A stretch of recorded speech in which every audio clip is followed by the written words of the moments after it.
Hey, what's happening, guys? Welcome back to the channel. Coming back to these skill sets and tactics vids pretty much via request. I used to have fun doing these, so it's certainly fun to come back to them. On this segment, we're going to focus on Alexander Volkanovski, strictly the stand-up, some of the things he does on the feet to be effective. So let's not waste any time and get right into this. Alright, so Alexander Volkanovski, some of the things he does on the feet, they're simplistic, nothing too flashy, nothing too dynamic, but he has a really effective game because he's smart and uses what he has rather well. So to start, it's an obvious thing. Volkanovski's short, and with shorter guys, possibly less reach, that's a hurdle to overcome. You can bob and weave really well, get under punches like Mike Tyson. It requires speed and the ability to cover distance well. Volkanovski does do this. He slips, ducks under shots, covers distance, and his go-to for the most part are overhands. Overhands are fantastic against taller opponents to counter their jabs and their straights.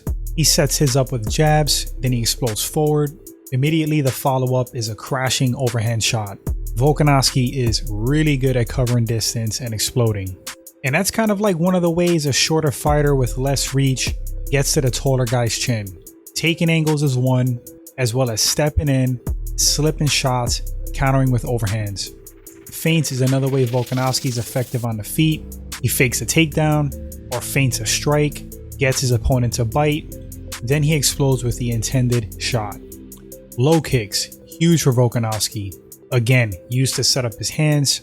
He has vicious low kicks, which distract his opponents by virtue of causing damage and just hurting, but it's an attack low, attack high concept. Simple stuff. A little reminiscent of Fedor is Volk likes to crash into his opponents with his overhands. I mean, he really covers the distance. Explodes, ducks his head.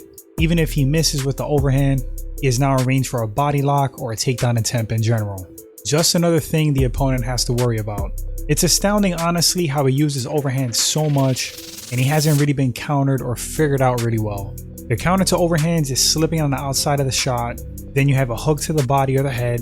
You can also roll with them, kind of let them deflect off your shoulder.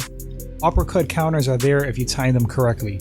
Max Holloway actually tried to do this, but overall I think Volkanovski gets away with constantly throwing overhand shots because of his timing, how he incorporates other threats with his overhands, like mentioned earlier, the body lock and takedown threat when he closes the gap so much. These are things Ortega has hopefully studied if he wants to be competitive with Volkanovski on the feet.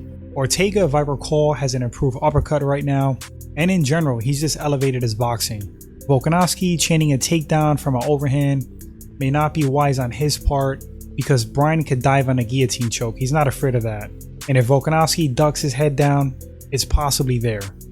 Anyway, guys, short segment. Volkanovski's stand-up, it's not really super complex. He just has awesome basics, awesome fundamentals, knows how to use certain techniques for his body style and style perfectly. Great example of perfecting the basics and using what works for you. Hope you guys enjoyed this segment. If this is your first time at the channel, consider hitting that subscribe button if you enjoy the content. Like and share the video, that helps the channel grow. You guys are the best for that. And until the next one, you all take care. Enjoy this fight.